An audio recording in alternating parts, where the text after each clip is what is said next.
محترم ناظرین اور سامعین، آج ہم بات کریں گے ایک عظیم صحابی جندب بن جنادہ رضی اللہ تعالیٰ عنہ کی، جن کی کنیت ابو ذر غفاری رضی اللہ تعالیٰ عنہ ہے۔ جندب بن جنادہ ابو ذر غفاری، یہ وہ عظیم صحابی ہیں کہ ان کا جس وقت یہ مسلمان نہیں ہوئے تھے اس وقت اپنے علاقے میں یا اپنے بت کے سامنے ان کو دودھ دینے کے لیے آئے، دودھ ان کے سامنے رکھ دیا تاکہ میرا بت، میرا معبود دودھ پی لے اور جو میری مشکلات ہیں وہ حل ہوں گی۔ یعنی وہ اپنے بت کے نام پر صدقہ کرتے ہیں، خیرات کرتے ہیں، نذرانہ پیش کرتے ہیں تاکہ ہمارا یہ نذرانہ قبول ہو جائے۔ تو سائیڈ میں وہ کھڑے ہو جاتے ہیں، لیکن وہ جو بت ہے وہ دودھ نہیں پیتا، بڑا پریشان ہے کہ دودھ آگے پڑا ہے اور بت میرا دودھ نہیں پی رہا، میرا معبود اس کو قبول نہیں کر رہا، میرا نذرانہ اس کو قبول نہیں کر رہا، میری نیاز قبول نہیں کر رہا۔ تو تھوڑی ذہن میں خیال آیا کہ یہ کیوں نہیں ایسے کر رہا، یہ کیوں قبول نہیں کر رہا۔ پھر دیکھتے ہیں کہ وہاں ایک کتا آتا ہے، کتا وہ دودھ پینا شروع کر دیتا ہے۔ تو کہتا ہے کہ میرے ذہن میں خیال آیا کہ جیسے یہ کتا دودھ پینا شروع کرے گا، یہ دودھ پی رہا ہے، میرا بت جو ہے، میرا جھوٹا معبود، بعد میں جھوٹا یعنی ان کے حساب سے ان کا وہ تھپڑ رسید کرے گا، کتے کو مارے گا۔ بس میں یہ ذہن میں سوچ رہا تھا کہ اب بس تھپڑ پڑنے ہی والا ہے، تھپڑ رسید ہونے ہی والا ہے، لیکن کچھ بھی نہیں ہوا، کتا دودھ پیتا رہا، وہ بت تھا ویسے کا ویسے پڑا رہا۔ ابو ذر غفاری رضی اللہ تعالیٰ عنہ جندب بن جنادہ کے ذہن میں یہ خیال آیا کہ یہ عجیب معبود ہے جو اپنے آپ کو بچا نہیں سکتا، اپنی خوراک کو بچا نہیں سکتا، اپنی چیزوں کی حفاظت نہیں کر سکتا، تو میری کیا کرے گا۔ تو پھر اس کے بعد کتا کیا کرتا ہے، اسی برتن کو اس میں سے دودھ پی کر اس میں پیشاب کر دیتا ہے۔ جب بت نے پھر بھی کچھ نہیں کیا، کوئی حرکت نہیں کی، اپنے دودھ کی حفاظت نہیں کی، اپنے برتن کی حفاظت نہیں کی، تو اس وقت ابو ذر غفاری رضی اللہ تعالیٰ عنہ کے دل میں خیال آتا ہے کہ یہ میرے معبود کچھ بھی نہیں کر سکتے۔ تو یہاں سے بازی پلٹتی ہے، یہاں سے دل میں ایک روشنی اٹھتی ہے، ایک نور اٹھتا ہے، ہدایت کا جذبہ اٹھتا ہے۔ انہی دنوں میں ان کو معلوم ہوتا ہے کہ مکہ مکرمہ میں ایک آنے والا آیا ہے۔ انہوں نے سنا کہ وہاں محمد مصطفیٰ صلی اللہ علیہ وسلم نے نبوت کا دعویٰ کر دیا ہے اور وہ نبی آ چکے ہیں، امام الانبیاء، امام کائنات آ چکے ہیں۔ انہوں نے اپنے بھائی کو بھیجا کہ پتہ کر کے آؤ کہ ایسی ایسی میں نے باتیں سنی ہیں کہ واقعی مکہ مکرمہ میں ایسا ماحول بن چکا ہے۔ تو ان کا بھائی گیا، ان کو اتنی خواہش بھی نہیں تھی، تو وہاں گیا، تھوڑا بہت ماحول دیکھا مکہ مکرمہ کا، واپس آ کر کہتا ہے جی ٹھیک ہے، ہاں ٹھیک ہے، بس ٹھیک ہے، اس طرح کی یعنی نارمل سی بات کی، اسپیشلی بات نہیں کی۔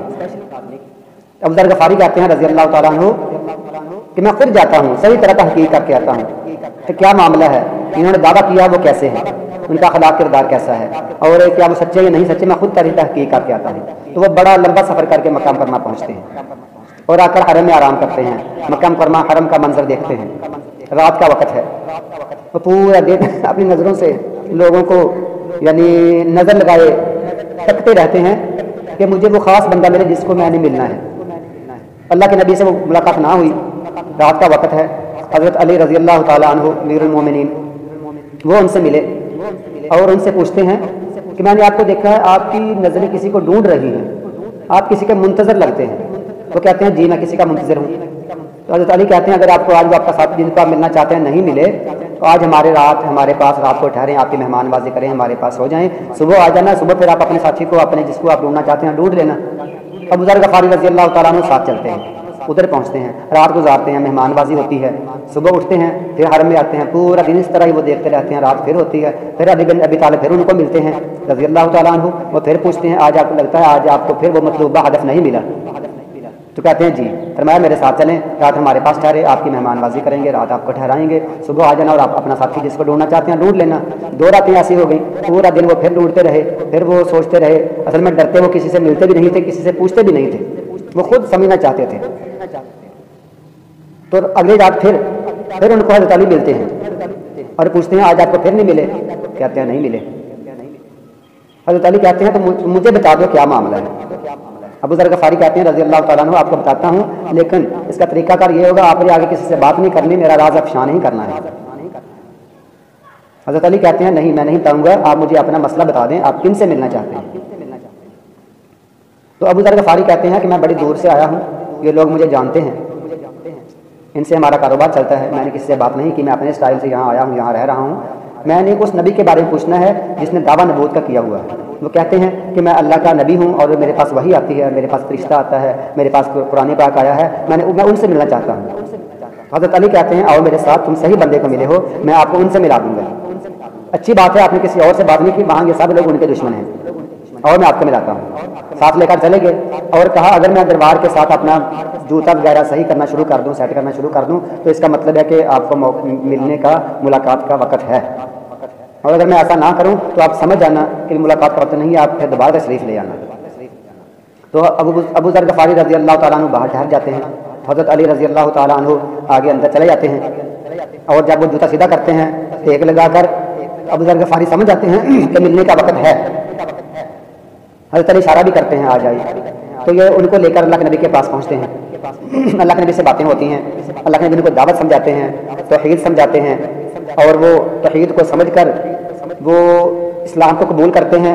اسی بت کو چھوڑتے ہیں جس بت کے آگے وہ دودھ اس کو ڈال رہے تھے، کتا پی کر گیا تھا، اس میں پیشاب کر گیا تھا، اس کو چھوڑ کر اللہ وحدہ لا شریک لہ کے نام کا کلمہ پڑھتے ہیں اور وہ کہتے ہیں اشہد ان لا الہ الا اللہ واشہد ان محمد رسول اللہ.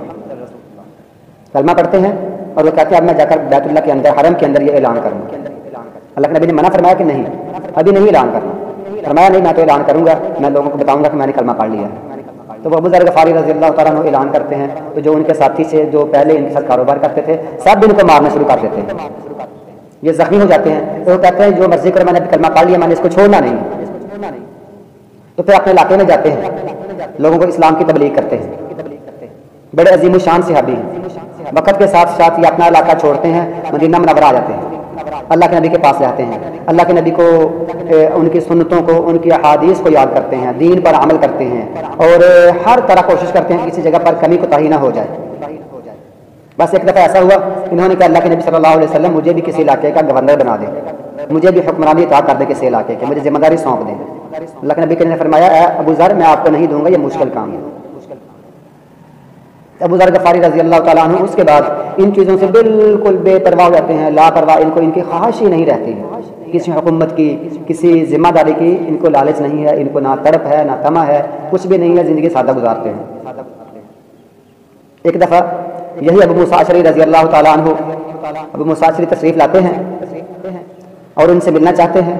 انہوں نے آگے ہاتھ کر دیا کہ پیچھے ٹھہرو، پیچھے ٹھہرو، مجھ سے نہ ملو، مجھ سے ملاقات نہ کرو، کیونکہ تم دنیا داری میں داخل ہو گئے ہو اور تم نے گورنری قبول کی ہے، اور تم دنیا داری میں داخل ہوگا، دین کو بھول چکی ہوگی، تمہاری تو کوٹھیاں ہوں گی، تمہارا تو بہت سارا سرمایہ ہوگا، تو میں تم سے ملنا پسند نہیں کرتا.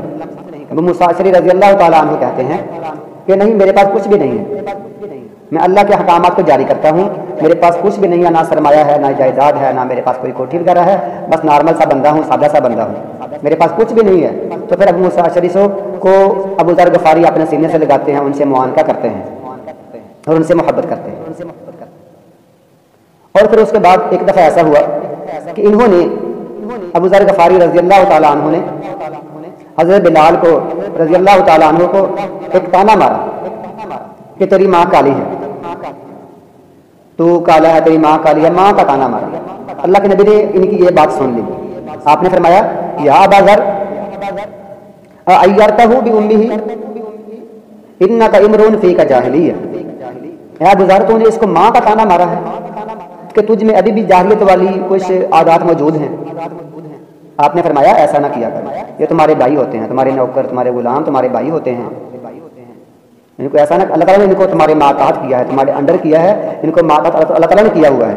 لہٰذا جو بندہ جن کے یہ ماتحت ہوں، یہ تمہارے بھائی ہیں، ان کے ساتھ وہ بندہ اچھا سلوک کرے، جو خود کھائے ان کو کھلائے، جو خود پہنے ان کو پہنائے، اور ان کو اتنا بوجھ نہ ان کو اٹھوائے، یا ان کے اوپر اتنا بوجھ نہ لا دے، ان کو اتنا بوجھ نہ کہے کتنا بوجھ اٹھاؤ کہ جو ان پر غالب آ جائے، یہ بیچارے اٹھا نہ سکیں، ایسا کس پر بوجھ نہ لا دو. اگر کبھی تم ان کو اتنا بوجھ اٹھوانا چاہتے ہو اتنا بوجھ اٹھاؤ تو پھر ان کے ساتھ مدد بھی کیا کرو. مدد سے کئی مراد ہے, یعنی اٹھوانے میں مدد دو, یا اس طرح کا مطلب اس کا ہے کہ تم بھی کچھ اٹھاؤ, ساتھ تعاون کرتے رہو ان کے ساتھ. تو اس کے بعد ابو ذر غفاری رضی اللہ تعالیٰ عنہ, ایک اور روایت میں آتا ہے کہ ابو ذر غفاری نے کہا, اے بلال میں لیٹتا ہوں اور تم میرے چہرے پر اپنا پاؤں رکھو. پاؤں اس لیے رکھو جو مجھ میں تکبر ہے اور غرور ہے, فخر ہے, اور جو پرانی باتیں میرے اندر آ رہی ہیں اس کو ختم کیا جائے. تم میرے چہرے پر اپنا پاؤں رکھو. ابو ذر غفاری رضی اللہ تعالیٰ عنہ ان کو ایسے کہتے ہیں, لیکن بلال نہیں مانتے. وہ کہتے ہیں جب تک تم میرے چہرے پر پاؤں نہیں رکھو گے میں نہیں اٹھوں گا. بلال پھر بھی نہیں مانتے, گویا کہ وہ مجبور کر رہے ہیں. لیکن حضرت بلال رضی اللہ تعالیٰ عنہ, بلال حبشی, وہ کہتے ہیں کیسے ممکن ہے کہ آج میں چہرے پر پاؤں رکھ دوں. پھر اس کے بعد ایک دفعہ کسی صحابی نے دیکھا ابو ذر غفاری رضی اللہ تعالیٰ عنہ ایک اچھا لباس پہنے ہوئے ہیں, اور ان کا جو غلام ہے انہوں نے بھی اسی طرح کا لباس پہنا ہوا ہے. کسی نے کہا کہ تمہارے غلام اور تمہارا دونوں کا ایک ہی طرح کا لباس ہے. فرمایا ہاں, اللہ کے نبی نے مجھے فرمایا تھا یہ تمہارے ماتحت ہیں, تمہارے غلام ہیں, تم ان کو جو کچھ کھاؤ خود ان کو بھی کھلایا کرو, جو پہنو ان کو بھی پہنایا کرو, اس لیے میں ان کو وہی کپڑے پہناتا ہوں جو میں خود پہنتا ہوں. وقت گزرتا ہے, یہ صحابی ایک شادی کرتے ہیں تو شادی میں ان کی اولاد نہیں ہوتی. صحابہ کرام نے کہا کہ شادی اور کر لو, کسی خوبصورت لڑکی سے شادی کر لو. ان کی عورت بھی جو تھی, ان کی بیوی تھی, اتنی خوبصورت نہیں تھی. تو کہتے ہیں نہیں, اب میں نے اس کے ساتھ زندگی گزارنی ہے, زندگی اس کے ساتھ گزار رہے ہیں. وقت گزرتا ہے, ایک سفر پر جا رہے ہیں, ربضہ کا علاقہ ہے. تو یہ ابو ذر غفاری رضی اللہ تعالیٰ عنہ اگر یہ سمجھتے تھے کہ کوئی بندہ اپنے گھر میں جو اس کے پاس کھانا ہے, کھانا کھا کر جو باقی کچھ بچا ہوا اگر گھر میں رکھ لے تو یہ وہ کنز ہے جس کنز کے بارے میں اللہ تعالیٰ فرماتا ہے کہ یہ کنز ہے, یہ کنز جو ہے تمہارا خزانہ ہے, اس کو گرم کر کے تمہارے چہروں کو, تمہاری پیٹھوں کو داغ دیا جائے گا. تو یہ وہ خزانہ ہے. یہ خزانہ کل کو قیامت کو یہ سانپ بن جائے گا اور وہ کہے گا میں تیرا مال ہوں, کہے گا میں تیرا خزانہ ہوں. لہٰذا اگر کچھ بھی بچ جائے تو اس کو غریبوں کو بانٹ دینا چاہیے, گھر میں کھانے کی چیز نہیں رکھنی چاہیے. تو یہ نہیں رکھتے تھے, کہتے تھے صبح کھاؤ باقی جو بجائے دے دو, شام کو مزدوری کر کے اور مزدوری لے آؤ, لیکن گھر میں رکھنا یہ جائز نہیں ہے. صرف انہی کا موقف تھا. لیکن باقی موقف صحابہ کرام کا, باقی جو ہمارا سابقہ موقف ہے وہ موقف یہی ہے کہ بندہ بچا ہوا کھانا رکھ سکتا ہے, رات کا کھانا صبح کھا سکتا ہے. اس طرح جو بندہ صدقہ خیرات کرتا ہے, جو بندہ زکوٰۃ عشر پورا اللہ کا ادا کرتا ہے, وہ پورے سال کے دانے بھی رکھ سکتا ہے. تو یہ صرف انہی کا موقف تھا. ابو ذر غفاری رضی اللہ تعالیٰ عنہ اپنے ربضہ کے علاقے میں کسی جگہ پر ریت کے ٹیلے ہیں, پہاڑ ہیں, وہاں جا رہے ہیں. تو ان کا آخری وقت آ جاتا ہے. دائی اجل کو یہ لبیک کہنے والے ہیں, موت کا فرشتہ پہنچنے والا ہے. تو یہ ان کی جو بیوی ہے ان کے پاس بیٹھی ہے, یہ بیچارے لیٹے ہوئے ہیں. تو وہ کہتے ہیں کہ مجھ کو صرف وہ بندہ کفن دے جس بندے نے گھر میں کوئی چیز نہیں رکھی, جس نے یہ چیزیں اب جمع کر کے نہیں رکھی, زکوٰۃ وغیرہ, مطلب یعنی وہ یعنی خزانے جمع نہیں کرتا, تو وہ بندہ مجھ کو کفن دے. تو ان کی بیوی جو ہے وہ بڑی پریشان ہے کہ اس عمر میں اپنی خامد سے میں نے باتیں کرنی ہیں, کوئی دکھ کی باتیں, کوئی سکھ کی باتیں, کوئی زندگی کے جو حوال ہیں ان کی باتیں. لیکن یہ وقت ہے کہ اگر یہ یہاں فوت ہو گئے ان کو دفنانے والا بھی کوئی نہیں ہے, میں اکیلی کیا کروں گی. یہ سوچتی ہے. کبھی وہ خامد کے پاس بیٹھتی ہے, کبھی وہ پہاڑ کے اوپر چڑھتی ہے, ٹیلے کے اوپر چلتی ہے, شاید کوئی بندہ کوئی کافر نظر آ جائے تو وہ میری مدد کرے, میری ہیلپ کرے. تو واپس آتی ہے. تو ان کے خامد ابو ذر غفاری رضی اللہ عنہ کہتے ہیں پریشان نہیں ہونا ہے, میرا اللہ میرے ساتھ ہے, میرا اللہ میرے ساتھ ہے, مجھے ضائع نہیں کرے گا. مجھے میرے محبوب پیغمبر نے جناب محمد رسول اللہ صلی اللہ علیہ وسلم نے فرمایا تھا کہ میرے بندوں میں سے, میرے امتیوں میں سے میرا ایک ساتھی ہوگا جو بیچارہ اکیلا ہی فوت ہوگا, اکیلی جگہ پر فوت ہوگا, اور اس کو میرے ساتھی دفنائیں گے. آپ نے یہ فرمایا تھا کہ وہ اکیلا فوت ہوگا, اس کے ساتھ یعنی اس وقت دفنانے والے کچھ لوگ نہیں ہوں گے, لیکن جب یہ فوت ہو جائیں گے تو اس وقت میرے ہی صحابہ کا ایک قافلہ ان کو دفنائے گا. مجھے امید ہے وہ میں ہی ہوں. بس یہ باتیں ہو رہی ہیں, ان کی روح پرواز کر جاتی ہے. انا للہ و انا الیہ راجعون. پرواز وہ کرتی ہے تو اسی وقت ایک قافلہ نمودار ہوتا ہے صحابہ کرام کا. قافلہ نمودار ہوتا ہے تو سارے صحابہ کرام وہاں پہنچ جاتے ہیں, جو پورا قافلہ ہے.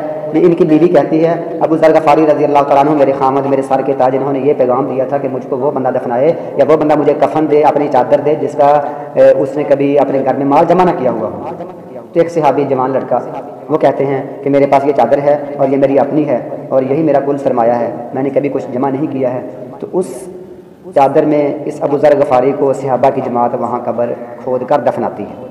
تو یہ وہ عظیم صحابی ہیں جنہوں نے ایک بت کو چھوڑ کر بڑے لمبے سفر کیے, اسلام کے لیے بڑی مشکلات برداشت کی ہیں, بڑی مصیبتیں برداشت کی ہیں, بڑی قربانیاں دی ہیں, اللہ کے ہاں بھی سرخرو ہوئے ہیں اور اللہ کی جنتوں میں انشاءاللہ تعالی یہ چلے گئے۔ اللہ تعالیٰ ہمیں بھی انہی کی طرح کی زندگی گزارنے کی توفیق عطا فرمائے، ہمارا رجحان بھی دنیا سے کم ہو جائے اور دین کی طرف زیادہ ہو جائے۔ اگر ہم دنیا کماتے ہیں تو اس طرح کمائیں کہ اس کا حقوق ادا کریں۔ اگر ہم پیسہ کماتے ہیں، مال دولت کماتے ہیں، ہماری کوئی زمین ہے، ہماری جائیداد ہے، ہمارا کوئی کاروبار بزنس ہے، تو اس میں ہم اللہ کا حق مکمل جو ہم پر فرض ہے زکوٰۃ اس کو ادا کیا کریں، اور جو ہم اپنے غریبوں کا خیال رکھا کریں، ہمارے غلاموں جو ہمارے نوکر ہوتے ہیں، ہمارے ملازم ہوتے ہیں، ہم ان کا خیال رکھا کریں، جو ہمارے طلباء ہوتے ہیں ہم ان کا خیال رکھا کریں، جو ہمارے معاشرے کے غریب لوگ ہیں ہم ان کا خیال رکھا کریں، ہم ان کی ضرورتوں کو پورا کیا کریں، اور ابو ذر غفاری کی سنتوں پر عمل کرتے ہوئے، ان کے طریقے پر عمل کرتے ہوئے ہم ہر وہ کام کریں جو یہ ابو ذر کیا کرتے تھے۔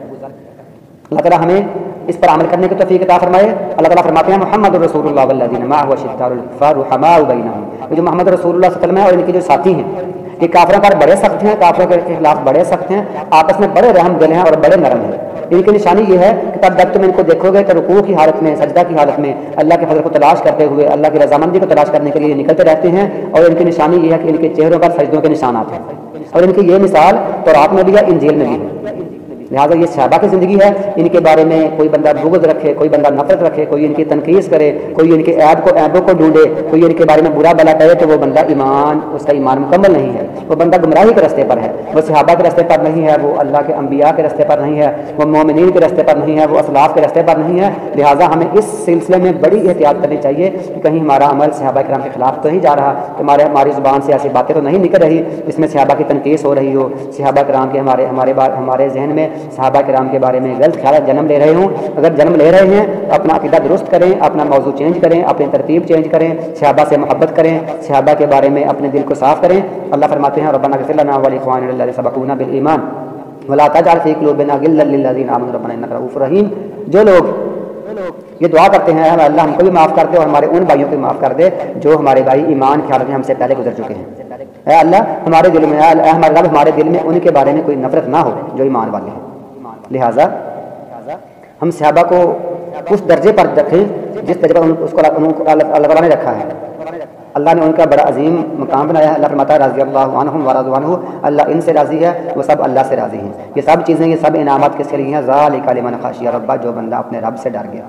ہمیں ان سب باتوں پر اللہ تعالیٰ عمل کرنے کی توفیق عطا فرمائے اور ہمارا خاتمہ ایمان پر فرمائے، اور ہمارا حشر ہے، ہمارا جو نشر ہے، ہماری جو قیامت ہے، ہماری جو جنت ہے، اس میں ہم انبیاء کے ساتھ کھڑے ہوں، شہداء کے ساتھ کھڑے ہوں، صدیقین کے ساتھ کھڑے ہوں، نیک لوگوں کے ساتھ کھڑے ہوں۔ یہ سارے ساتھی بڑے اچھے رفیق، بڑے اچھے دوست ہیں، یہ اللہ کا